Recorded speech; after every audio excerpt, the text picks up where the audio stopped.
Hello friends, welcome to Reno's Englishpedia. In this video, we are going to discuss the competency-based questions of the chapter The Tiger King written by Kalki from the book Vistas. बेटे competency-based questions के लिए theme आना ज़रूरी है. So before we start with the competency questions, let's have a quick look at the theme and the main points of the chapter. तो इस chapter का theme क्या है बेटिया जी? This chapter is a satire on humans, on politicians, on the society. बड़े humorously कल्कि ने एक सटायर, एक व्यंग किया है about the attitude about those in power. लोग अपनी पावर का किस तरह से गलत फ़ायदा उठाते हैं. That is the dominant theme. Second theme is about cruelty to animals. हम अपनी इच्छाओं के लिए, अपने सेल्फ इम्पोर्टेंस के लिए टाइगर्स के ऊपर या किसी भी और एनिमल के ऊपर किस तरह से अपना पावर एक्सर्ट करते हैं. अब इस चैप्टर की अगर हम क्विक लुक समरी देखें, if you have a quick look at the summary, तो जब टाइगर किंग बॉर्न हुआ था, he was only 10 days old. जब उसके नामकरण पे प्रिडिक्शन हुआ that the tiger is born under the bull, under the star sign the bull, and bull are the mortal enemies of tiger, so he will be killed by a tiger. तो उस दिन बड़ी अजीब सी बात हुई थी कि 10 दिनों का बच्चा, अब बच्चे एग्जाम्स में अक्सर ये गलती करते हैं, वो 10 साल का बच्चा लिख देते हैं. 10 साल का नहीं था, 10 दिन के बच्चे ने कसम खाई थी कि ऐसा नहीं होएगा और टाइगर्स मेरे से बचे, मुझे बचने की ज़रूरत नहीं है. तो ये जो पॉइंट है ना, एक 10 दिन का बच्चा बोला, इतनी बड़ी बात बोला, राइट? तो ये बहुत इम्पोर्टेंट पॉइंट है. इसमें एक और पॉइंट भी था कि जब एस्ट्रोलॉजर्स ने बोला कि ये बच्चा मर जाएगा, तो वो बच्चे ने आवाज़ दिया कि इसमें कौन-सी नई बात है? जो पैदा हुआ है उसने तो मरना ही है. तो उन्होंने कहा नहीं, तुम्हारी मौत नेचुरल वे से नहीं होगी, you will be killed by a tiger. तो उन्होंने फिर आगे बोला कि no, I will not be killed by a tiger, I will kill all the tigers, so tigers beware. तो एक 10 दिन का बच्चा बोला और इतनी लॉजिकल बात बोली उसने, इतना लॉजिकल सवाल उठाया that it is a matter of wonder and surprise. Anyways, जब उसने अपना पहला टाइगर को किल किया, तब उसने एस्ट्रोलॉजर को बोला कि तुम तो कहते थे टाइगर मुझे मार देगा, बट देखो कि मैं तो बड़ा होके टाइगर को मैंने मार दिया. तो एस्ट्रोलॉजर ने आगे बोला कि तुम 99 टाइगर्स को मार सकोगे, but the 100 tiger will definitely kill you. उसके बाद जी टाइगर किंग का तो स्प्री शुरू हो गया टू किल टाइगर्स. उसने अपने किंगडम में दनादन टाइगर्स मारने शुरू किए. उसने एक एडिक्ट भी निकाला कि tiger hunting is completely band. अब इसके कारण उसके किंगडम के ऊपर भी असर हो सकता था, because that was the era where Britishers were in rule. एक बार एक ब्रिटिश ऑफिसर ने लिखा that he wanted to come for tiger hunt, तो टाइगर किंग ने उसको भी मना कर दिया. और उसको अपीस करने के लिए, उसको शांत करने के लिए उसने अपनी किंगडम के 10 लाख रुपए की अंगूठियाँ उस ऑफिसर की वाइफ को दी. उसने सोचा था कि ऑफिसर की वाइफ 1-2 डायमंड की अंगूठी रखेगी, but she kept all the 50 diamond rings. तो इस तरह से अ पर्सन इन पावर, वो अपने रिसोर्सेज का, अपने पावर का किस तरह से गलत यूज़ करता है, ये सब चीज़ें थी. अब उसके किंगडम में टाइगर्स बंद हो गए, तो उसने शादी करने की सोची, ओनली फॉर द पर्पस कि जो मेरी वाइफ के किंगडम के टाइगर्स होंगे मैं उनको मारूंगा. Very systematically he searched for a woman whose a princess whose kingdom was rich in tigers. Again यहाँ पे सटायर है कि उस ज़माने में शादियाँ होती थी टू स्ट्रेंथन द किंगडम. ऐसे राजा के साथ kings would prefer to marry a girl who would strengthen their own rule in their kingdom. But यहाँ पे राजा का choice of girl depended upon the number of tigers. तो again a satire is created. फिर वो कहा जाता है कि जो किंग की मेन ड्यूटी होती है that is to procreate, to have an heir for his throne. यहाँ पे टाइगर किंग ने बोला कि नहीं, मुझे कोई फैमिली वैमिली नहीं चाहिए, मुझे तो बस टाइगर हंटिंग करनी है.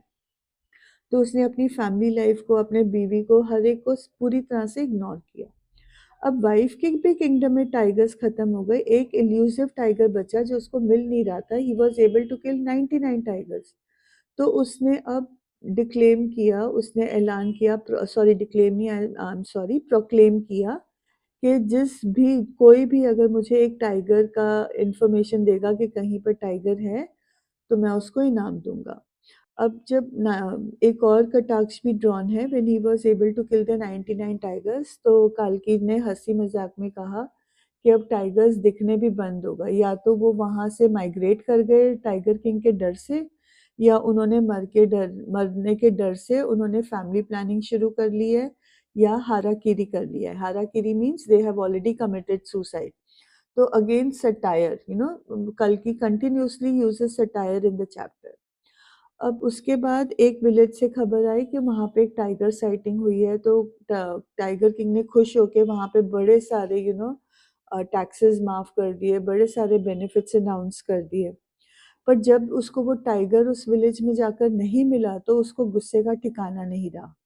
अब dewan was a very sensible man. Dewan ने सोचा कि ये तो सारा काम खराब हो रहा है, तो उसने मद्रास ज़ू से एक टाइगर का अरेंज किया, and the description of how he put the tiger in the view of the king was very funny. You need to read the detailed video or the chapter to understand it.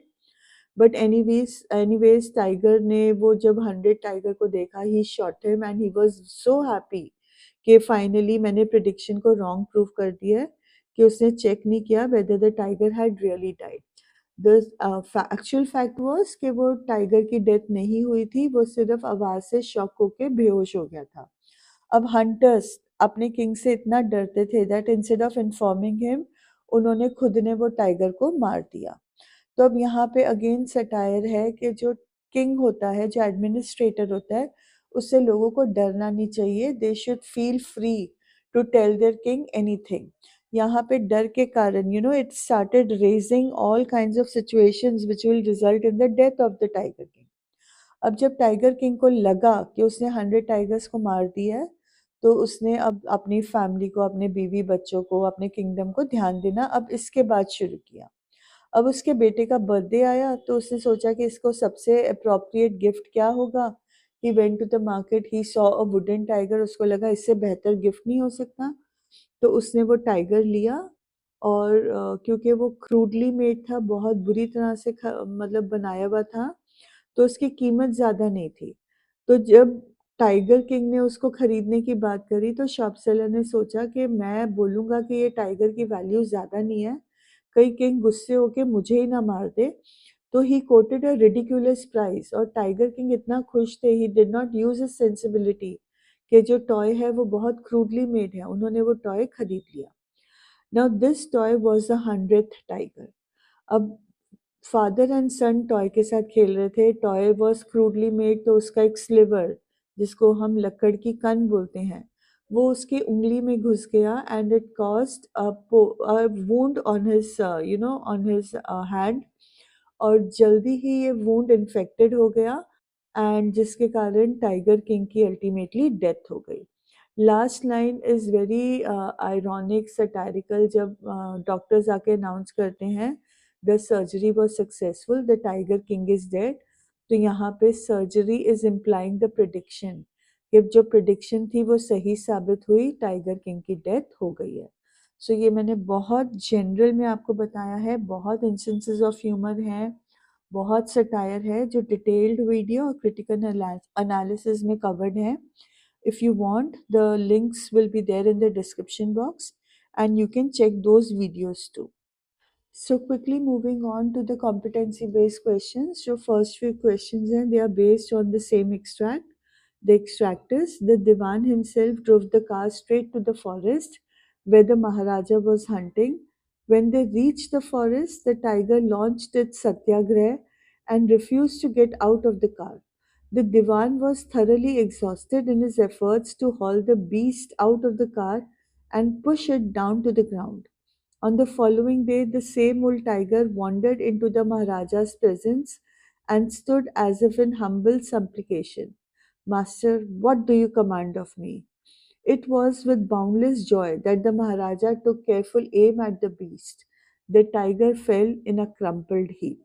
So ये वो extract है जहाँ पे हमें बताया जाता है दीवान ने किस तरह से टाइगर राजा के लिए अरेंज किया।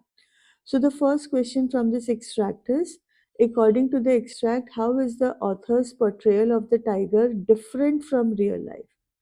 अब हंसी मजाक में तो बोला गया है बट बिल्कुल डिफरेंट पोर्ट्रेयल है. The tiger is a very ferocious animal. It is not at all docile. Docile मतलब शांत नहीं है, पेट जानवर नहीं है. हम टाइगर को पुश नहीं कर सकते, टाइगर के साथ एक कार में नहीं बैठ सकते. बट यहाँ पे काल्की जी क्या दिखा रहे हैं, दीवान ने लिटरली टाइगर को कार में से ड्रैग आउट किया. उसने उसको एक हार्मलेस बीइंग की तरह, जो टाइगर से बिल्कुल डिफरेंट है, उसकी तरह शो किया. काल्की जी टाइगर को ऐसे ट्रीट करते हैं as if it is human, right. उसको सबमिसिव एनिमल की तरह शो कर रहे हैं, which is completely opposite to its ferocious nature. इसीलिए जो ऑथर टाइगर के बारे में सजेस्ट कर रहे हैं वो कम्प्लीटली इम्पॉसिबल है रियल लाइफ में. The second question is, which of these best describes the Maharaja and the Diwan based on the extract. अगर अब हमें ये वर्ड्स के मीनिंग पता हो तो हमें इमीडिएटली समझ में आ जाएगा what is the right answer. First word is gullible. Gullible का मतलब होता है जो आसानी से किसी की बातों में आ जाए. नार्सिसिस्टिक का मतलब होता है जो दूसरों पे जुल्म करता है. कंसेंशियस का मतलब होता है जो अपने काम के लिए सिंसियर है. क्रूअल आपको पता है जिसको हम कहते हैं निर्दयी होना. सबमिसिव का मतलब होता है जो हर किसी की बात मान जाता है. और परसेप्टिव का मतलब होता है वो बंदा जो कुछ कहे बगैर हर बात को समझ लेता है.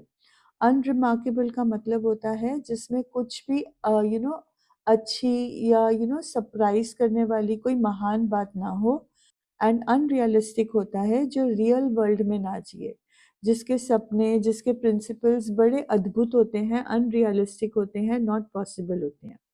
अगर हम इन सारे वर्ड्स का मीनिंग देखें तो दीवान गलिबल नहीं है, दीवान समझदार है. तो ए ऑप्शन रॉन्ग हो गया. दीवान सबमिसिव नहीं है और महाराजा परसेप्टिव नहीं है, तो सी ऑप्शन रॉन्ग हो गया. डी ऑप्शन में दीवान अनरिमार्केबल एंड महाराजा अनरियलिस्टिक हो सकता है, बट दीवान ने कोई ऐसा काम नहीं किया है जो अनरिमार्केबल हो, राइट. तो डी ऑप्शन भी गलत हो गया. The right option is answer B, where the divan is conscientious and the maharaja is cruel. Next question, which of these can be best used as a title for this extract? सिर्फ इस extract को define करने के लिए हम कौन सा title use कर सकते हैं? तो आंसर आपको दिख रहा है, the big cat. Why not B, C and D? B में श्रूड किंग की बात कर रहे हैं, किंग की कोई बात ही नहीं हुई है, उसके कनिंगनेस की बात नहीं हुई है, तो बी ऑप्शन रॉन्ग. टाइगर ने अपने पीछे कोई लेगेसी नहीं छोड़ी है, कोई इम्पोर्टेंट बात नहीं छोड़ी है, उसको तो बड़े हार्मलेस एनिमल की तरह दिखाया जा रहा है. So again the C option is wrong. Then D option is the perils of kingship. Perils का मतलब the dangers of being a king. तो यहाँ पे किंगशिप का तो कोई डेंजर है ही नहीं, तो डी ऑप्शन भी रॉन्ग हो गया. And therefore the right option is A, the big cat. पूरा डिस्क्रिप्शन कैट के ऊपर ही है कि उसको कैसे किल किया गया या कोशिश की गई उसको किल करने की. The fourth question is, in one sentence explain what the author means when he says that the tiger launched its satyagraha. Satyagraha का मतलब होता है टू प्रोटेस्ट अगेंस्ट समथिंग. अब टाइगर ने अपना सत्याग्रह लॉन्च किया का मतलब है the tiger protested non violently, passively. He refuse to get out of the car, तो इसीलिए उसका वर्ड सत्याग्रह का वर्ड यूज किया गया है. Next question is based on a statement given by the Maharaja the tiger king. The Maharaja justified his actions based on the maxim. Maxim का मतलब quote. You may kill even a cow in self defence. Cow India जैसे country में पूजी जाती है, तो हमें cows को मारने की बिल्कुल भी परमिशन नहीं है. बट यहाँ पे राजा प्रोक्लेम कर रहा है कि अगर सेल्फ डिफेंस की बात है, खुद को बचाने की बात है, तो काउ को तो हम मार ही सकते हैं. सो अगर काउ को मारा जा सकता है, then what? So there would be no objection to killing tigers in self defence. अगर काउ को मार सकते हैं तो टाइगर्स को क्यों नहीं मार सकते? अब क्वेश्चन ये है, do you think it is right to justify our actions in this way? क्या हमारे एक्शंस को हम ये कह के जस्टिफाई कर सकते हैं? और फिर आपको इसके ऊपर इलैबोरेट करना है, इस बात को समझाना है। तो जब हम बोलते हैं कि महाराजा ने टाइगर को मारा ये कह के कि अगर हम काऊ को सेल्फ डिफेंस में मार सकते हैं, तो हम टाइगर को क्यों नहीं मार सकते हैं? तो ये एक एथिकल क्वेश्चन रेज़ करता है about the use of violence to protect oneself. खुद को बचाने के लिए हम किसी को भी मार देंगे, ये कहाँ की मतलब the world will become a violent one, no one will be left alive अगर ये हम इस तरह के मैक्सिम्स को यूज़ करें। कभी-कभी खुद को डिफेंड करना नेसेसरी होता है या किसी और को डिफेंड करना नेसेसरी होता है, बट हमारे को कॉन्टेक्स्ट और कॉन्सिक्वेंसेस ज़रूर सोचने चाहिए। कौन-सी सिचुएशन है जो डिमांड कर रही है कि हम किसी को बचाएँ? अगर हम इसको बचाएँगे, हम ये एक्शन लेंगे किसी को बचाने के लिए, तो इसका नतीजा क्या निकलेगा? कॉन्सिक्वेंसेस क्या आएँगे? इन चीज़ों को हमने कंसिडर करना है। अब महाराजा के केस में जो उसके एक्शंस थे, they were motivated by fear and superstition rather than a rational assessment of the threat posed by the tigers. आप सिर्फ ये बात समझो, अगर राजा ने फर्स्ट टाइगर को ना मारा होता, तो क्या वो 100 टाइगर, वो वुडन टाइगर के तरफ उसका अट्रैक्शन होता? क्या अगर वो अट्रैक्शन ना होता तो वो वुडन टाइगर खरीदता? अगर वो टाइगर ना खरीदता, would he have died, right? तो अगर टाइगर किंग रैशनली सोचता, अगर उसको रियलाइज़ करता कि मुझे कैसे थ्रेट हो सकता है टाइगर से और वो उस एस्ट्रोलॉजिकल प्रेडिक्शन को इग्नोर करता, सुपरस्टिशन को इग्नोर करता, अपने मन में डर नहीं आने देता, then he would not have been killed by a tiger. Prediction created a sense of fear and urgency in the tiger king. उसके अंदर डर पैदा किया, उसके अंदर अर्जेंसी पैदा की कि जल्दी से जल्दी मैंने सबको मारना है, which led him to kill 100 tigers although they posed no immediate threat to him. अगर इससे हमें क्या समझ में आता है, अगर हम वायलेंस के यूज़ करेंगे अपने कॉन्फ्लिक्ट्स को सॉल्व करने के लिए, तो पूरी दुनिया वायलेंट हो जाएगी। वायलेंस की बजाय हमारे को नॉन वायलेंट अप्रोचेस सोचने चाहिए to for the resolution of conflicts. Humans को एक दूसरे के साथ कोएग्जिस्ट करना है, वाइल्ड लाइफ के साथ कोएग्जिस्ट करना है। We should not be violent. तो इस तरह से habitat conservation, education, awareness campaign, non lethal methods of protecting livestock जैसे फेंसिंग हो गया या गार्डिंग एनिमल्स हो गया, तो इन चीज़ों को ऑप्शंस में हमें जाना चाहिए rather than to kill other animals. Next question, I shall cut my tuft, crop my hair short and become an insurance agent. Explain the context. अब ये वाला पॉइंट एस्ट्रोलॉजर ने बोला था जब टाइगर किंग ने पहला टाइगर को किल किया था और बोला था कि मैं तो इतनी आसानी से मैंने एक टाइगर को मार दिया, तुम कहते हो कि मुझे टाइगर मार देगा। तो एस्ट्रोलॉजर ने प्रिडिक्ट किया था कि तुम्हारे लिए 100th tiger would be the cause of your death. तो महाराजा ने उसको चैलेंज किया कि अगर मैंने 100 टाइगर भी मार दिया फिर तुम क्या करोगे? तब एस्ट्रोलॉजर ने ये बात बोली थी कि अगर तुम 100 टाइगर को मार दोगे तो मैं अपने मैं अपने बाल कटवा दूंगा। आपको पता होगा कि पंडित जो होते हैं उनके पीछे एक छोटा सा उन्होंने चोटी काइंड्स बनाया हुआ होता है, उसको बोला जाता है टफ्ट। तो उन्होंने कहा कि मैं अपने टफ्ट को काट दूंगा, मैं बालों को काट दूंगा, मैं अपनी किताबें जला दूंगा और मैं एक इंश्योरेंस एजेंट बन जाऊंगा। अब एक एस्ट्रोलॉजर, एक पंडित से इंश्योरेंस एजेंट बनना, ये ज़मीन आसमान का फ़र्क है। So this was the reasoning behind this line. Next question is to comment on any one aspect of the writing style of the author Kalki in The Tiger King. तो यहाँ पे जो राइटिंग स्टाइल है that is सटायरिक on those in power. अब वो satire कैसे create करते हैं, वो ह्यूमर यूज़ करते हैं, एग्जैजरेशन यूज़ करते हैं। एग्जैजरेशन का मतलब होता है बढ़ा चढ़ा के बोलना। फिर वो हार्मनी का भी यूज़ करते हैं टू क्रिटिसाइज। और अगर हम उनका राइटिंग स्टाइल देखें तो he is writing in the conversational style, he is writing in the narrative style. Narrative style का मतलब होता है लाइक अ स्टोरी। कहानी जैसे बताई जाती है, that is known as a narrative style. तो वही स्टाइल काल्की जी का भी है। Okay, next question is, do you think an author who includes several instances of satire in a story faces the risk of being too cynical? Explain. इसका मतलब है कि अगर ऑथर बहुत ज़्यादा सटायरिकल बन जाता है कहानी में, तो हम उसको सिनिकल मानते हैं। सिनिकल का मतलब होता है जिसको किसी भी चीज़ में अच्छाई ना दिखे। जैसे इन द रैट ट्रैप, जो हमारा रैट ट्रैप सेलर था, he was a cynical man at the initial part of the story. तो क्या वो ऑथर भी सिनिकल बन जाएगा जो बहुत ज़्यादा सटायर यूज़ करता है? हमें इस बात को एक्सप्लेन करना है। अब सटायर क्या है? Satire is a powerful tool for social commentary and criticism. हम जब सोसाइटी में किसी अन्याय को, किसी गलत बातों को होता हुआ देखते हैं, तो हम डायरेक्टली बोलेंगे तो किसी को समझ में नहीं आएगा कि उनकी गलती कहाँ पे है, आर्ग्यूमेंट्स क्रिएट हो जाएंगे। बट जब हम सटायरिकली बोलते हैं तो लोग अपनी गलतियों पे रिफ्लेक्ट करते हैं, उनको सुधारते हैं, राइट? तो सटायर यूज होता है to shed light on issues and injustice in a way which is both entertaining and thought provoking. आपको हंसाता भी है और आपको सोचने पे मजबूर भी करता है। बट एक रिस्क ज़रूर होता है when the author uses too much of satire. वो होता है जो हमने क्वेश्चन में देखा कि उसको लोग सिनिकल या नेगेटिव मानते हैं। अब सटायर किस चीज़ पे रिलाई करता है? सटायर रिलाई करता है एग्जैजरेशन पे। सटायर रिलाई करता है on the irony of the situation, and then it is relying on humour to highlight the flaws and criticise social norms and institutions.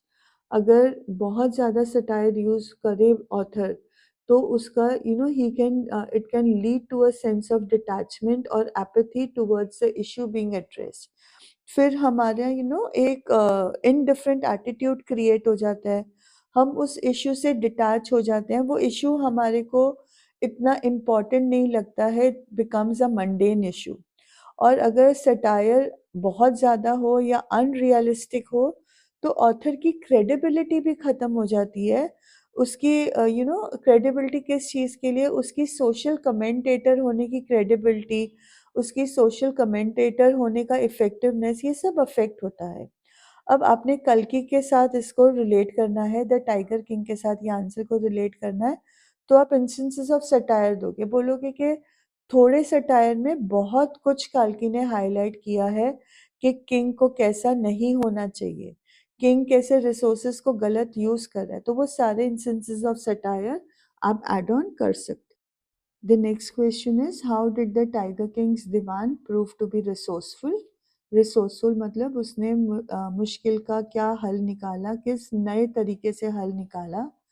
तो जब टाइगर किंग ने 99 टाइगर्स को kill कर दिया और कोई भी टाइगर नहीं बचा, तो एक विलेज से न्यूज़ आया कि शायद वहाँ पे एक टाइगर है। जब राजा गया वहाँ पे तो उसको वो टाइगर नहीं मिला, तो उसने चीफ मिनिस्टर दैट इज़ दीवान को थ्रेटन किया कि अगर वो टाइगर ढूंढ के नहीं लाएगा तो वो दीवान को जॉब से निकाल देगा। अब दीवान को ऑलरेडी टाइगर किंग की इलॉजिकलिटी का पता था, तो उसने ऑलरेडी मद्रास जू से पीपल्स पार्क इन मद्रास से एक टाइगर को अरेंज कर दिया था और अपने घर में छुपा के रखा हुआ था। तो जब उसको मौका लगा, वो 100 टाइगर को फॉरेस्ट में ले गया, so that he could be killed by the king. So because of that, because he arranged the 100 tiger, इसीलिए दीवान को रिसोर्सफुल बोला गया है। Next question, the Tiger King's quest for tigers was full of hurdles and challenges. Justify the statement. जो राजा का quest for tigers था वो बड़ी मुश्किलों से भरा हुआ था, बड़े चैलेंजेस से भरा हुआ था। इस स्टेटमेंट को हमने जस्टिफाई करना है। तो टाइगर किंग हमें दिखाया है शुरुआत में, he could fight the tigers with his bare hands. उसने इवन एक British high ranking British official को टाइगर्स प्रतिबंधापुरम में हंट करने के लिए मना कर दिया। Not only hunting but to be photograph with a dead tiger, उसके लिए भी मना कर दिया।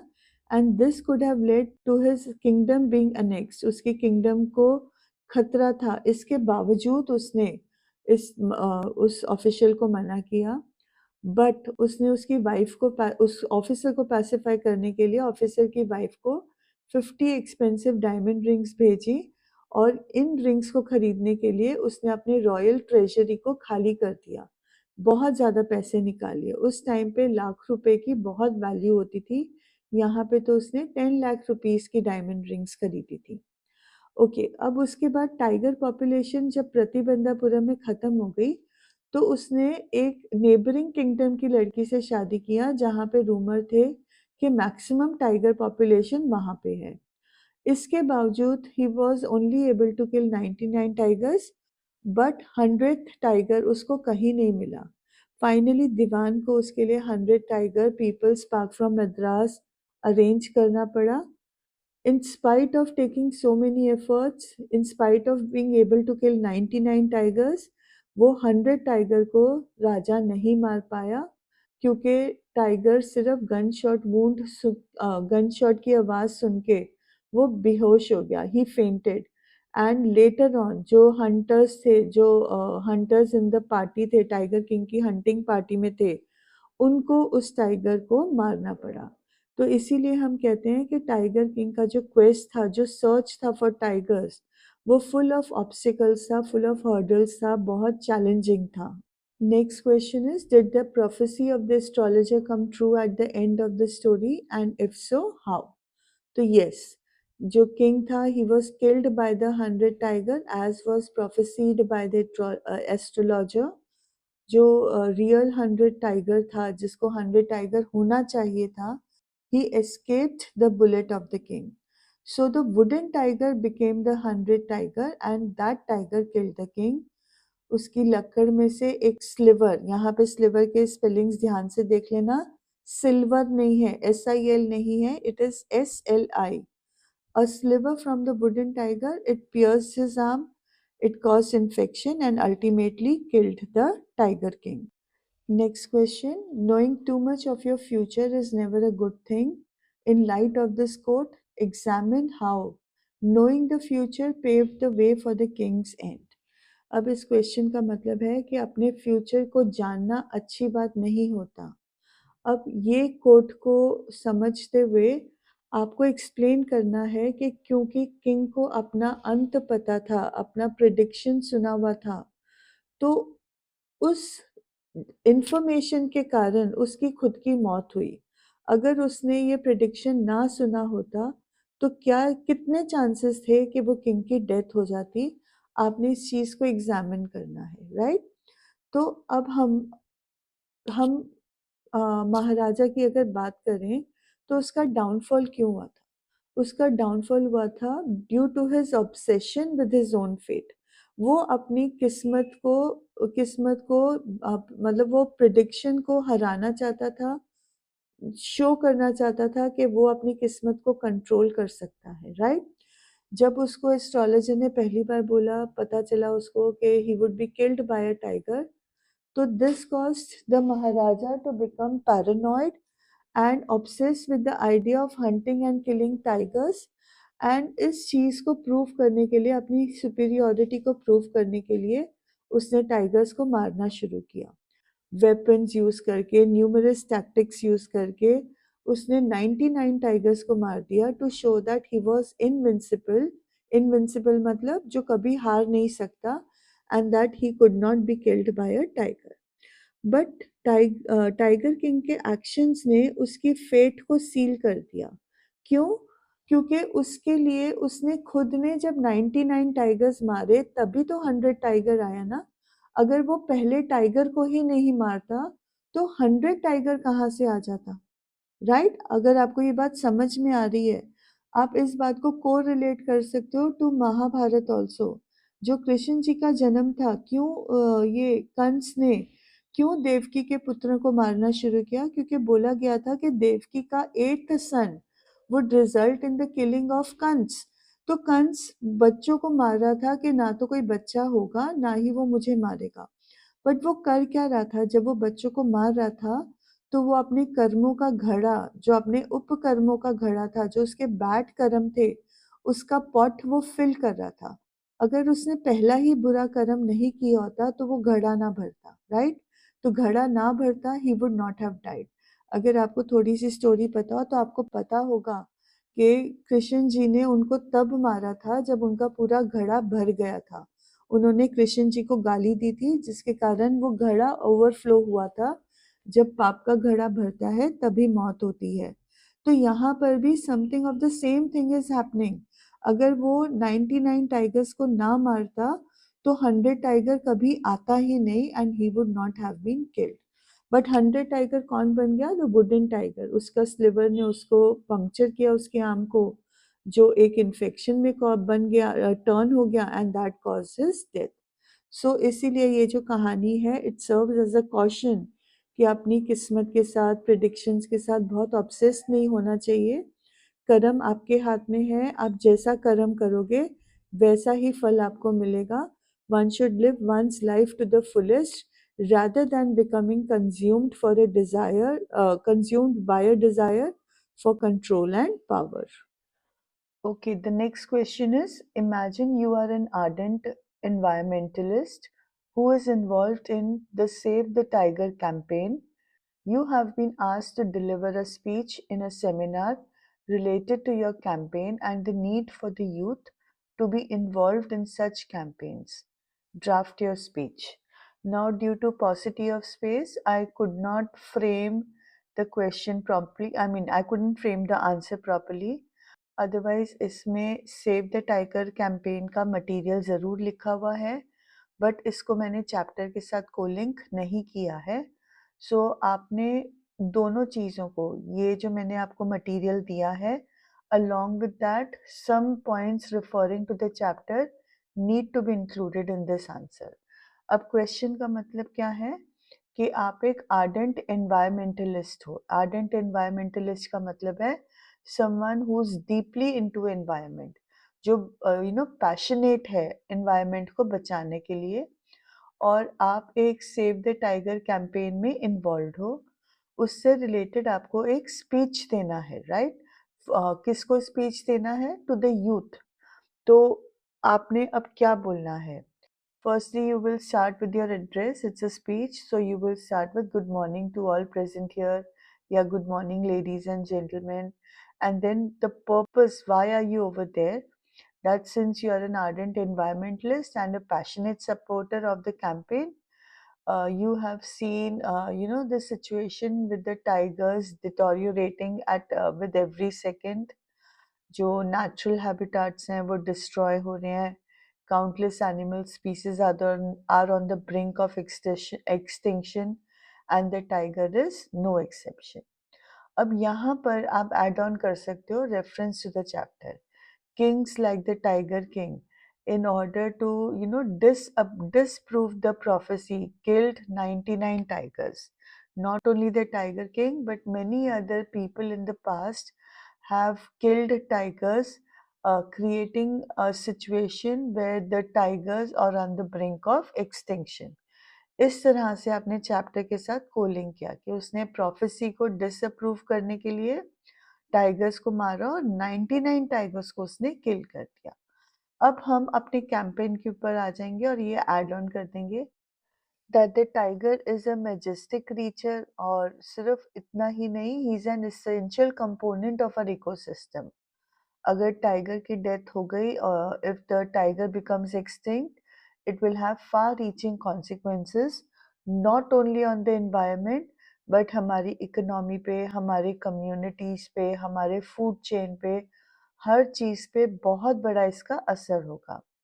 अब ये चीज़ हम यूथ को क्यों बोल रहे हैं? बिकॉज़ अगर आपको जर्नी टू द अर्थ याद हो, तो उसमें जो स्टूडेंट्स ऑन आइस प्रोग्राम था, वो इसीलिए था because the young people have the power to make changes, have the power to make a difference. तो यहाँ पर भी जो यूथ है, it has the power to make a difference. हमारे पास वो एनर्जी है, वो पैशन है और वो क्रिएटिविटी है which will bring about a change, which will effect a change. हम लोग we cannot afford to sit back. हम एपेथेटिक मोड में नहीं बैठ सकते, अपने प्लैनेट को डिस्ट्रॉय होते नहीं देख सकते। हमारी रिस्पॉन्सिबिलिटी है to take an action and to ensure that the future generations inherit a healthy planet. अब ये जो लाइन है ये आपके +1 की एलिंग प्लैनेट में से लाइन उठाई है। तो there is extrapolation beyond the text भी है, there is extrapolation across the text भी है। तो आपने मतलब ये जो 11th और 12th होता है ना, सब कहते हैं कि कोई को-लिंकिंग नहीं है, but there is a huge co linking. अगर आपको 11 की चीज़ें याद हैं, then you can add on to the 12th। Anyways, अब हमारा पर्पस क्या है for this seminar? To raise awareness about the importance of preserving a natural habitat. हमें गवर्नमेंट को इनकरेज करना चाहिए to take concrete action to protect the wild life and the habitats. हमें communities को एजुकेट करना चाहिए on the importance of conservation and sustainable living. We must act now, मतलब important क्या है कि आज एक्ट करें, कल नहीं।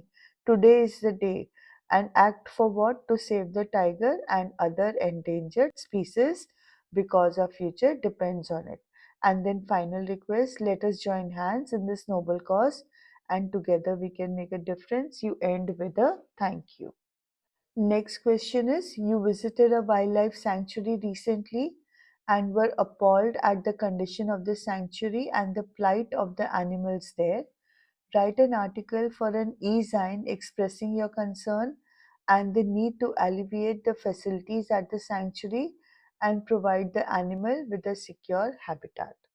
अब क्वेश्चन का मतलब क्या है कि आपने वाइल्ड लाइफ सैंक्चुरी में रिसेंटली विजिट किया and you were appalled. Appalled मतलब आप शॉक्ड हो गए वहाँ पे एनिमल्स का कंडीशन देखकर, उन प्लाइट मतलब उनकी हालत देखकर, और आप ई मैगजीन के लिए अब आर्टिकल लिख रहे हो। ई मैगजीन मतलब electronic magazine regarding your concern, और आपका desire to alleviate the facilities at the sanctuary and provide the animals with a secure habitat.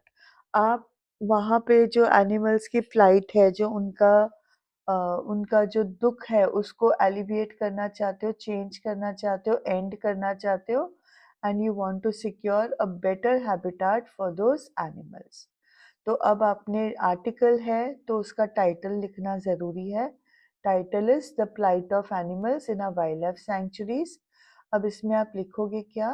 That you visited a wildlife sanctuary in your area recently. आपको आपको उम्मीद थी कि जब आप वहाँ जाओगे तो आप देखोगे that animals are very happy in their habitat, you will enjoy the beauty of the nature, but you were left appalled when you saw the condition of the animals and you're deeply concerned for the same. उनके welfare के लिए आपको बड़ी परेशानी हो रही है उनकी हालत देखकर। अब कंडीशन ऑफ द सैंक्चुरी क्यों अपॉलिंग थी, क्यों उसने आपको शॉक किया? Because it did not have adequate facilities. जो स्पेस था वो लिमिटेड था। बहुत सारे एनिमल्स ऐसे लग रहे थे दे वर माल नरिश्ड, और जो एनक्लोजर्स थे वो पुअरली मेंटेन्ड थे। जब हम सैंक्चुरी की बात करते हैं तो हम हमेशा इंश्योर करते हैं कि एनिमल्स को रोम करने के लिए, प्रोक्रिएट करने के लिए एम्पल ऑफ जगह हो। अगर उनको खाना प्रॉपर नहीं मिलेगा, अगर वो हंट नहीं कर सकते, अगर उनको अपने जो खाना चाहिए एनवायरनमेंट से वो नहीं मिल रहा है, तो आप सैंक्चुरी में उनको फूड नहीं प्रोवाइड करते। They are living in a normal way. It is different from a zoo. Zoo में आप उनकी हर चीज़ पूरी करते हो, बट सैंक्चुरी में आप उनको वो एनवायरनमेंट देते हो जिसमें वो अपनी ज़रूरत खुद पूरी कर सके। तो अगर वो मॉल नरिश्ड है इसका मतलब उनको हंटिंग की अपॉर्चुनिटीज़ नहीं है। वो एनक्लोजर में proper growth of trees, growth of जो बुशेस जो उसको एक जंगल का लुक देते हैं, वो चीज़ नहीं है। वहाँ पे हो सकता है पानी की सप्लाई कम हो सकता है कि वहाँ पे there could be sparsity of vegetation. तो वो जो एनक्लोजर था, वो जो सैंक्चुरी था, वो प्रॉपरली मेंटेन्ड नहीं था। जो सैंक्चुरी का स्टाफ था, दे वर overworked and अंडरस्टाफ्ड, and they may not have the resources or the knowledge to provide proper care for the animals. अब इस तरह के सिचुएशन को देख के what do you feel? You feel disheartened. आपको याद रखना चाहिए, मतलब अपने आर्टिकल में आपने लिखना है that the animals are an integral part of our ecosystem and they play a critical role in maintaining ecological balance. हमारे इकोसिस्टम का इम्पोर्टेंट पार्ट है, हमारे फूड चेन का इम्पोर्टेंट पार्ट है और कोई भी एनिमल हो वो एक क्रिटिकल रोल प्ले करता है in maintaining the ecological balance. हमारी रिस्पॉन्सिबिलिटी है कि हम इंश्योर करें उनको प्रॉपर केयर, प्रॉपर प्रोटेक्शन मिले। आपको अथॉरिटीज को अर्ज करना है that they should invest in the sanctuaries, they should provide adequate funding and hire trained professionals to take care of the animals. आपको अवेयरनेस इंक्रीज करने के लिए अपील करनी चाहिए। किसको करनी है? To the public, because they are the ones who are going to bring about a change.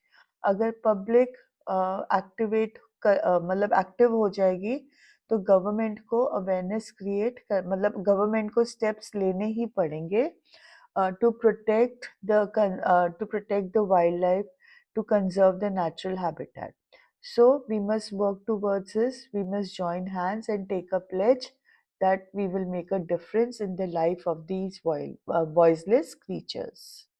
अब इस आंसर को चैप्टर के साथ कोरिलेट कैसे करना है? You can quote the example of the dewan जिसने पब्लिक पार्क से टाइगर को लेकर आया so that the tiger king could kill the tiger, right?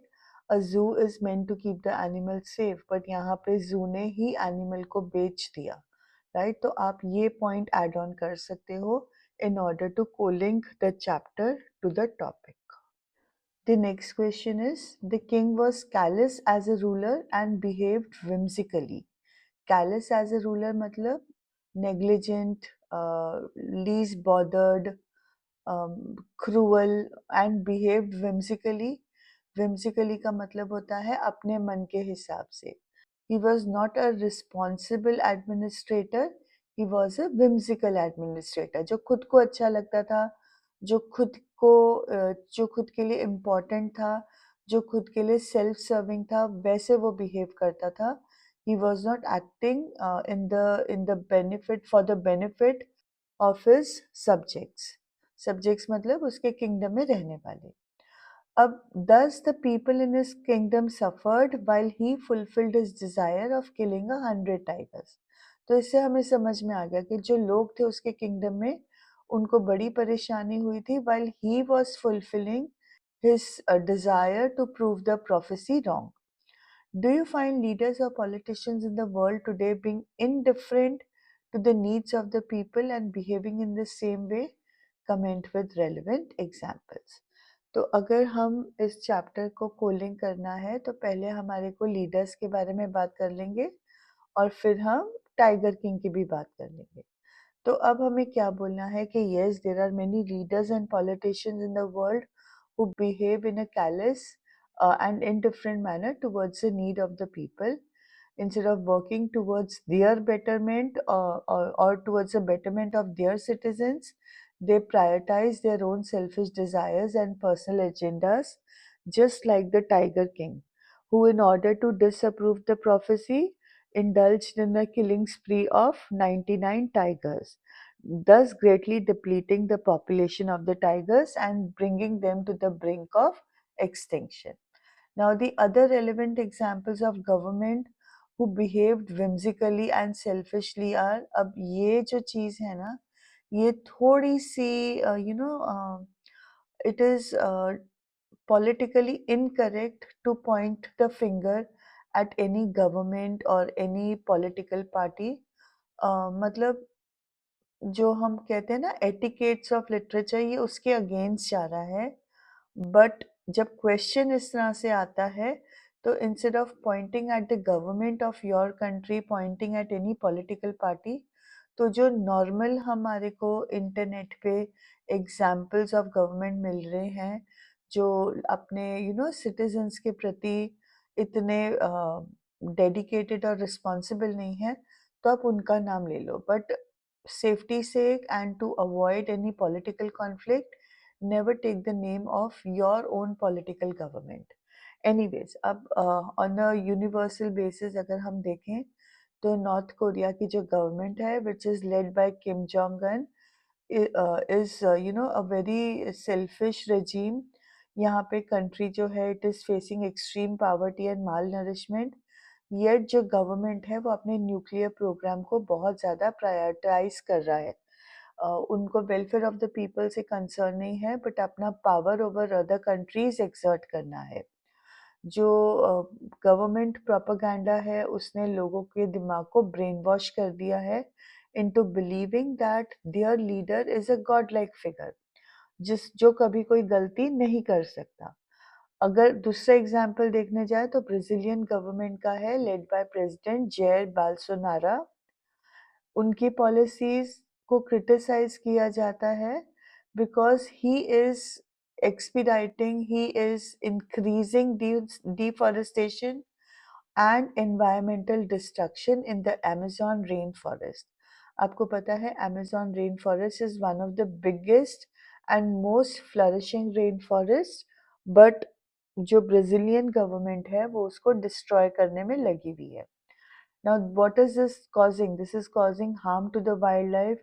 It is threatening the livelihood of many indigenous communities, जिसके कारण there is a widespread criticism against Bolsonaro, और उसने economic growth को prioritise किया हुआ है over environmental protection.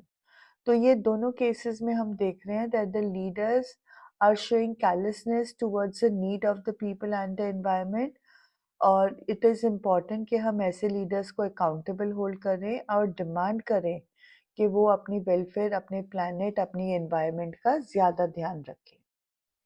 The next question is, both the general in The Enemy and the Maharaja in The Tiger King deal with death. They are powerful figures confronted by a similar fate. Similar fate मतलब दोनों ही, general की तबीयत खराब है, उसको सदाओ की medical help चाहिए, और महाराजा जो है उसके प्रोफेसी है that he will be killed by a tiger. तो इन दोनों की जो सिमिलर फेट है that is death is in the vicinity, मतलब डेथ उनको बहुत जल्दी they are going to face their fate. अब आपको क्वेश्चन क्या है, you wish to include both of this characters in an upcoming play. As a part of your research essay, compare and contrast their experiences and responses to these experiences in 120 to 150 words. जो इनका experience था general का सदाओ के साथ और महाराजा king का in his experience of killing 100 tigers, उसमें क्या सिमिलैरिटी है, कंपैरिजन क्या कर सकते हैं और कंट्रास्ट क्या क्या है, वो हमें लिखना है। अब इसमें सिमिलैरिटीज और डिफरेंसेस क्या आएंगे, उनके सर्कमस्टेंसेस में, उनके the way they dealt with the things, उनका जो अल्टीमेट फेट था, तो इसमें हमें कंपेयर करना है और कंट्रास्ट करना है। तो फर्स्ट पॉइंट इसमें क्या आ जाएगा, they are both of them are facing death. One is facing death due to old age and disease, और सेकेंड वाला जो डेथ फेस कर रहा है because he is destined to die at the hands of the 100th tiger जो उसकी life में आएगा। अब जनरल कैसा है, वो वीक है, बीमार है, बट ही इज होपफुल, और he turn to doctor Sadao to cure him of his illness.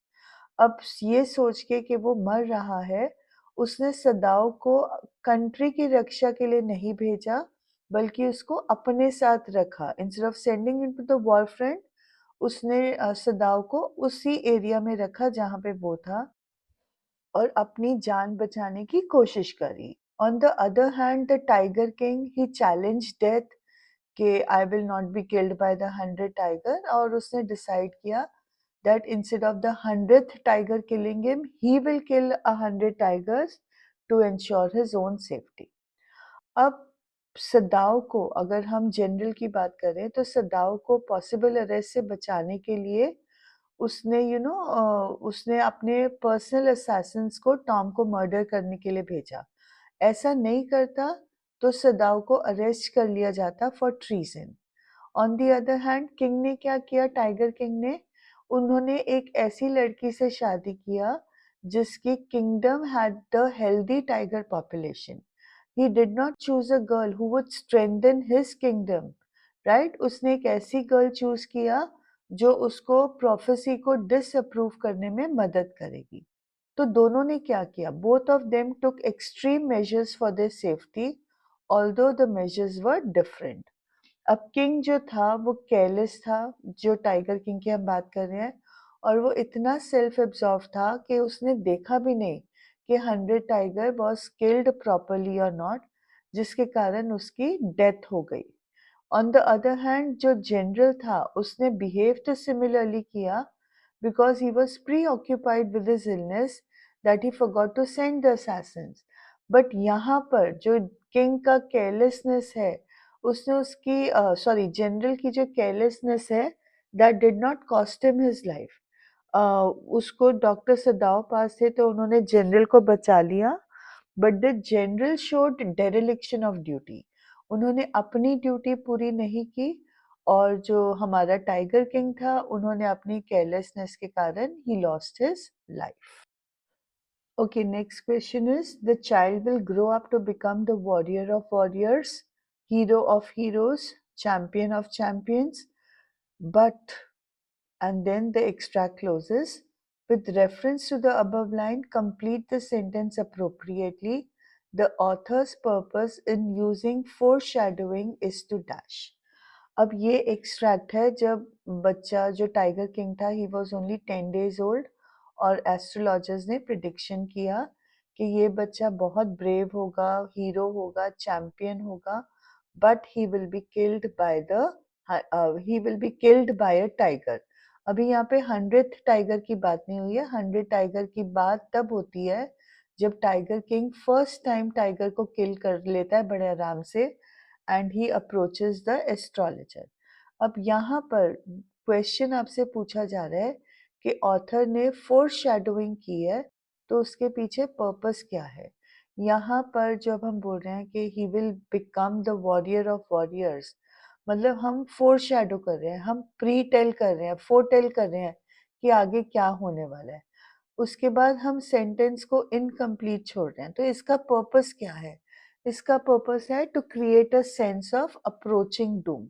Approaching doom मतलब जो दिन, जो समय बुरा आने वाला है, जो समय गलत आने वाला है, उसको हम उसके लिए एक एटमॉस्फेयर क्रिएट कर रहे हैं। और ये एक ऐसा टूल है जिससे जो रीडर की क्यूरियोसिटी है वो हाइटन होती है, एक्सेसिव होती है, बढ़ जाती है, जिसके कारण उसका interest in the story also increases. Next question is, which trait are the astrologers lauding when they say warrior of warriors, hero of heroes, champion of champions? कौन सा ऐसा ट्रेट है टाइगर किंग का जिसको जो एस्ट्रोलॉजर्स हैं वो Lord कर रहे हैं, प्रेस कर रहे हैं? तो that is his bravery, his heroism और हिज लीडरशिप। एस्ट्रोलॉजर्स क्या कर रहे हैं? वो प्रिडिक्ट कर रहे हैं कि जो बच्चा इस स्टार साइन के अंडर बॉर्न हुआ है वो एक बहुत अच्छा वॉरियर होगा, एक बहुत अच्छा चैंपियन होगा। वो डिस्प्ले कर रहे हैं कि वो इम्प्लाई कर रहे हैं कि जो बच्चा होगा वो एक्सेप्शनल करेज एंड ब्रेवरी को डिस्प्ले करेगा, और दूसरे चैलेंजेस को भी बड़ी करेजियसली ओवरकम करेगा। तो this shows that the child will be a leader and will inspire others with his bravery and heroism. अब ये जो सुपरलेटिव फ्रेजेस हैं, इनका यूज करने का पर्पस ये है कि वो एस्ट्रोलॉजर की एडमिरेशन फॉर दिस ट्रेट को एम्फसाइज करना चाहते हैं, और उनका the importance they are placing on it when they are predicting the child's future, उस चीज को भी एम्फसाइज करता है। Next question is, how is the line the most fantastic aspect of his demise an example of contrast? ये जो line है ये contrast is a literary device, इसका बहुत अच्छा example कैसे है? अब आप word fantastic को देखो तो वो किस चीज़ के साथ associated होता है? It is with something very exciting, something absolutely positive. जबकि डिमाइस वर्ड क्या है? It's a negative connotation, it means something tragic, something bad. अब उस हिसाब से अगर हम टाइगर किंग के कॉन्टेक्स्ट में सोचें तो फैंटास्टिक वर्ड डिस्क्राइब किया है to the death of the tiger. तो वो एक contrast create कर रहा है between the positive connotation of the word and the negative reality of the situation. Next question is, the king in the story, the Tiger King, was driven by the single purpose of staying alive based on the prophecy that the 100th tiger would kill him. He hunted tigers out of fear. Right हमारे को पता है कि पूरी कहानी एक ही उस पे चल रही है कि जो टाइगर किंग को प्रोफेसी को डिसअप्रूव करना था. He wanted to kill 100 tigers before the 100 tiger kill him. उन्होंने अपने डर के कारण टाइगर्स को हंट करना शुरू किया. अब इमेजिन करो that you are living in the king's times. King's times मतलब आप उसी टाइम पीरियड में हो जब किंग हंट कर रहा था टाइगर्स को, and he has killed 70 tigers at this point. As someone who cares about animal welfare, write a letter to the king convincing him to stop hunting tigers. You may begin this way. My sincerest greetings to His Majesty. I am Rajan, a subject of your kingdom, and I am writing you today because आपने as a concerned animal lover जो animal का welfare चाहते हो, आपने tiger king को एक letter लिखना है where you want to convince him to stop hunting the tigers. And one more thing, जब हम किसी बंदे को who's at a very high position in the country, तो हम उनको your majesty, his majesty, your honour, जजेस को हम योर ऑनर बोलते हैं. तो इस तरह से फॉर्मल ग्रीटिंग से, फॉर्मल टर्म से ही बुलाया जाता है. तो अब वो टाइगर किंग को क्या लिखेगा? He will try and tell the tiger king कि आप क्या कर रहे हो, आप जो अपनी प्रोफेसी को डिसअप्रूव करने के लिए कर रहे हो, उससे लोगों को कितनी नुकसान हो सकता है, how how much wrong you are doing to the animals, right? तो अब वो बोलेगा कि आपकी रिलेंटलेस किलिंग, रिलेंटलेस मतलब without any cessation, without any stopping, आप लगे हुए हो टाइगर्स को मारने के लिए, हैज पेन्ड मी डीपली. इंसानों को दर्द होता है तो जानवरों को भी दर्द होता है. Animals also feel pain and they have a right to live just like you and I do. God has created us all as equals. So how can one species kill another for no scientific reason? आप किसी को मार रहे हो because कोई कारण है, कोई साइंटिफिक रीजन है तो बात समझ में आता है. बस आपको प्रोफेसी डिसअप्रूव करनी और आप मार रहे हो तो ये राइट नहीं है. मुझे पता है, I know that you have been doing this because of the astrologer's prophecy. However, I urge you to look to your rational side that had claimed as an infant that everyone must die one day. जब बच्चा 10 दिनों का ही था, tiger king जब 10 दिनों का था, तो उसने बोला था कि हर एक ने तो मरना ही है. तो मैं आपका ये रैशनल साइड, आपके लॉजिकल साइड को अपील कर रहा हूँ और इसीलिए कह रहा हूँ कि जब हमने मरना ही है, then how does it matter कि हम आज मरे या कल मरे, हमने तो मरना ही है. बट इस व्हाट इज डिस्टाइंड, उसके लिए हम किसी और एनिमल की जान ले लें. If we must all meet our end one day, wouldn't you rather enjoy the time you have on earth, live meaningfully and compassionately, instead of worrying about a future where you are dead? इंसान है तो इंसानों की तरह क्यों ना compassionately जिए. हम क्यों वरी करें अबाउट अ फ्यूचर जिसमें हमें लगेगा कि क्या होगा अगर मैं मर जाऊंगा. And then final appeal, I hope that as a king you will do right by all living creatures. Living creatures में सिर्फ इंसान नहीं आते हैं, it refers to all the animals also. And then he will end the letter by signing off as your loyal subject Rajan. Next question, how does the incident with the wooden tiger and its consequences contribute to the overarching themes of fate and retribution in the Tiger King? अब जो incident wooden tiger के साथ हुआ, उसके जो consequences हुए, incident क्या था, that the tiger king was pierced by a sliver from the wooden tiger. उसके कॉन्सिक्वेंसेस थे कि द टाइगर किंग डाइड. अब ये जो इंसिडेंट है, how does it contribute to the overarching theme of fate and retribution? जो किस्मत है और जो रेट्रिब्यूशन है, हमारे कर्मों का भुगतान है, इस चीज़ को कैसे कंट्रीब्यूट करती है, ये जो इंसिडेंट है कैसे कंट्रीब्यूट करेगा? तो इसका आंसर है कि ये इंसिडेंट सिंबलाइज़ करता है दैट नेचर मतलब जो हमारी डेस्टिनी है, दैट इज़ इनेस्केपेबल, हम उससे बच नहीं सकते। और यही चीज़ and they are the repercussions मतलब रिज़ल्ट, जो महाराजा के एक्शंस था उसका जवाब है। Fate is catching up with him through a harmless gift for his son. जो उसकी किस्मत थी उसने तो पूरा होना ही था, and it happened through a harmless gift for his सन। अब ये जो symbolic revenge of the 100 tiger था, ये एक मूविंग रिमाइंडर है। मूविंग रिमाइंडर मतलब एक इमोशनल रिमाइंडर है कि हम अपनी डेस्टिनी को एल्यूड नहीं कर सकते, उससे बच नहीं सकते। छोटे-छोटे चॉइसेस जो होते हैं, जो हमें लगता है बहुत छोटे हैं, उनके प्रोफाउंड कॉन्सिक्वेंसेस होते हैं। प्रोफाउंड कॉन्सिक्वेंसेस मतलब बहुत बड़े-बड़े नतीजे होते हैं। और इसी तरह से ये हाइलाइट करते हैं स्टोरी का थीम को, that is destiny is in the inevitability of destiny and the irony of the tiger king's ultimate fate.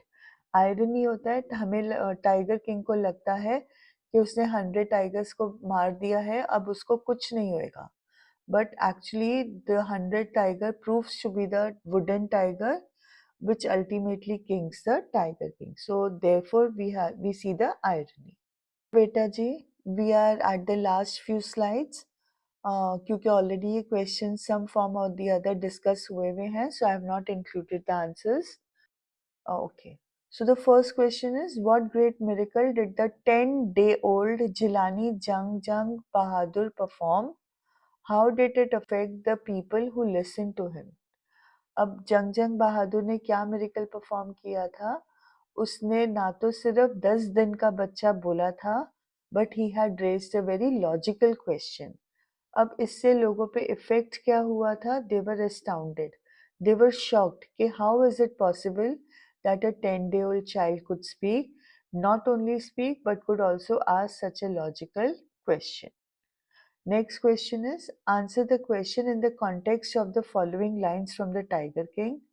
At midnight, when the town slept in peace, the Diwan and his aged wife dragged the tiger to the car and shoved it into the forest where the Maharaja was hunting. When they reached the forest, the tiger launched its satyagrah and refused to get out of the car. अब ये exact quotation from the text नहीं है, उसको briefly उन्होंने present किया आपके लिए। अब इसके ऊपर रिलेटेड क्वेश्चन है, why did the dewan decide to give up his own tiger to be killed by the Maharaja? तो इसका रीज़न ये है कि टाइगर किंग जो था वो बहुत इलॉजिकली बिहेव कर रहा था। उसने जो लोग थे उनके ऊपर अननेसेसरी टैक्सेस लगा दिए थे एज पनिशमेंट। मोर ओवर उन्होंने दीवान को भी बोला था कि अगर मुझे 100 टाइगर नहीं मिला, I will be throwing out officials and you from your jobs. अब लोग म्यूटिनी पे ना आ जाएं और अपनी अपनी नौकरी बचाने के लिए दीवान ने अपने टाइगर को सैक्रिफाइस कर दिया in order that he be killed by the Maharaja, और महाराजा का जो एम है वो पूरा हो जाए so that he can calm down, he can settle down. Okay, next question. What sort of hunt did the Maharaja offer to organize for the high-ranking British officer? What trait of the officer does it reveal? महाराजा ने बोला कि मैं तुम्हें tiger hunt तो नहीं करने दूंगा, but तुम दूसरे हंट्स जैसे कि mouse Hunt, bore Hunt, rat, mosquito Hunt, इस तरह के हंट्स कर सकते हो, बट मैं आपको टाइगर हंट करने नहीं दूंगा। अब ऑफिसर का क्या ट्रेट रिवील होता है? It reveals the the cowardice of the officer.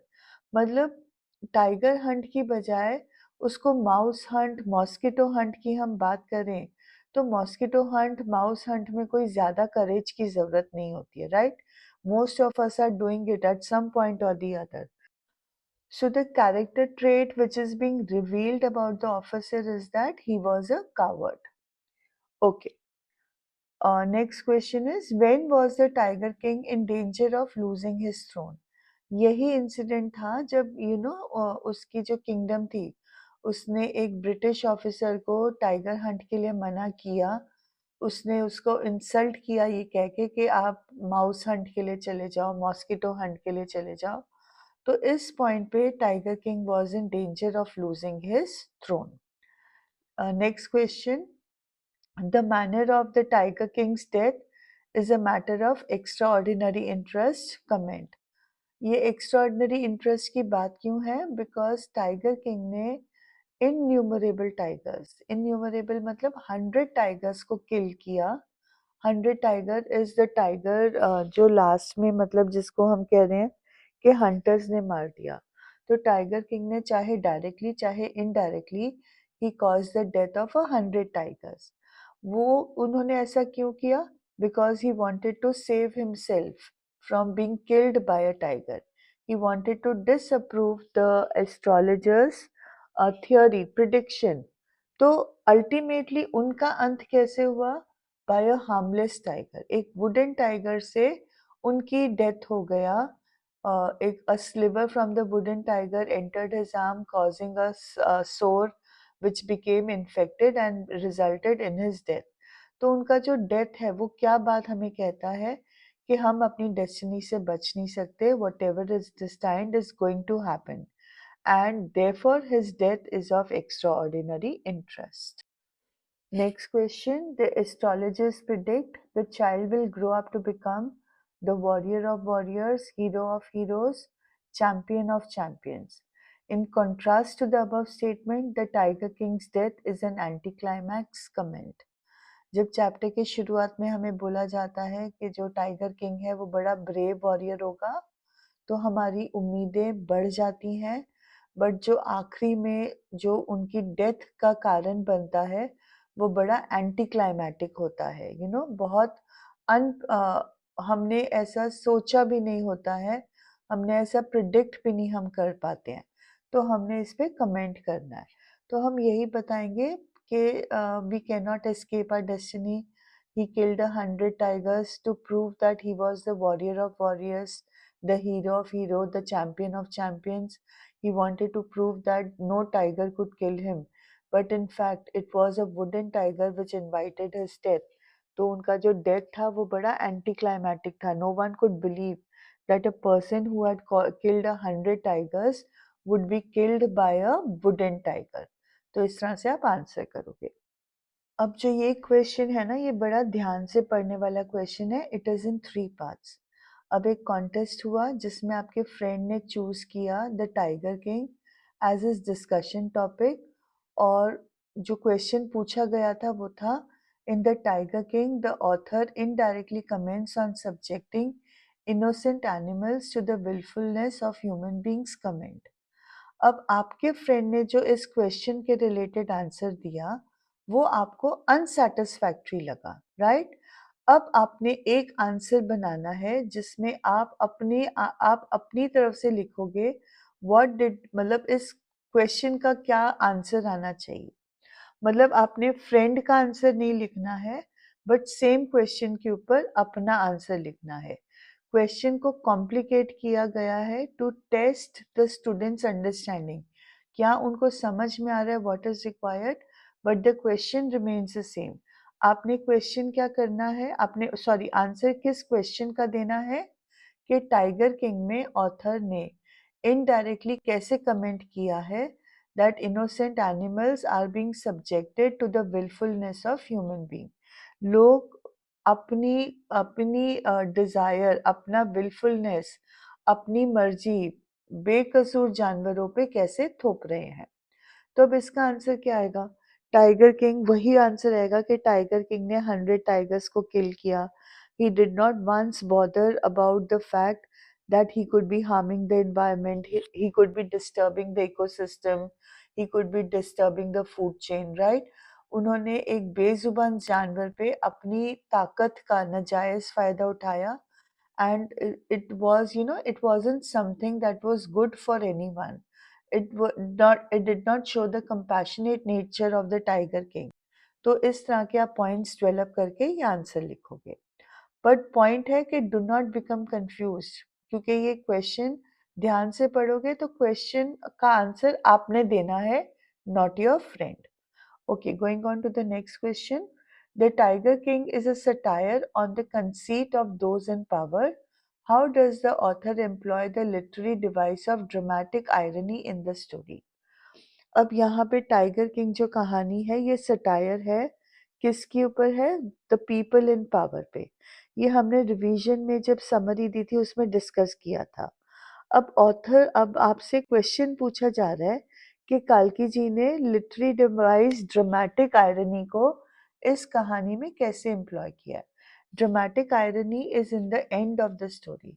What is the end of the story? End of the story is that in spite of killing 100 tigers, he was killed by a harmless, lifeless wooden tiger. तो that is the dramatic irony in the story जिसको आपने explain करना है। Next is, how would you describe the behavior of the Maharaja's minions towards him? Minions मतलब जो servants हैं, जो उसके kingdom के लोग हैं। Do you find them truly sincere towards him, or are they driven by fear when they obey him? तो minions यहाँ पे point कर रहा है to the hunters who killed the 100 tiger. उनका behavior कैसे था? They were driven by fear. They did not dare to approach the Maharaja and tell him that he had been unable to kill the 100 tiger. तो उन्होंने क्या किया? In order to save themselves, in order to save their skins, उन्होंने खुद ने वो tigers को, वो 100 टाइगर को किल कर दिया। लास्ट क्वेश्चन है, why did the tiger king decide to kill 100 tigers?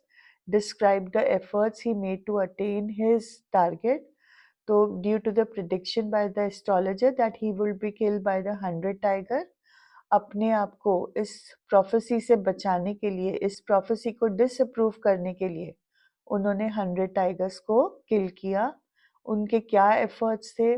बहुत छोटी उम्र से उन्होंने टाइगर हंटिंग शुरू कर दिया। उन्होंने tiger hunting by anyone other than him उसको बैन कर दिया। He married a princess which whose kingdom had the highest population of tigers. He ignored his kingdom, his family, in order to fulfill his objective to kill 100 tigers.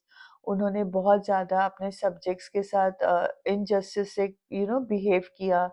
He punished them for not being able to give him the 100 tiger.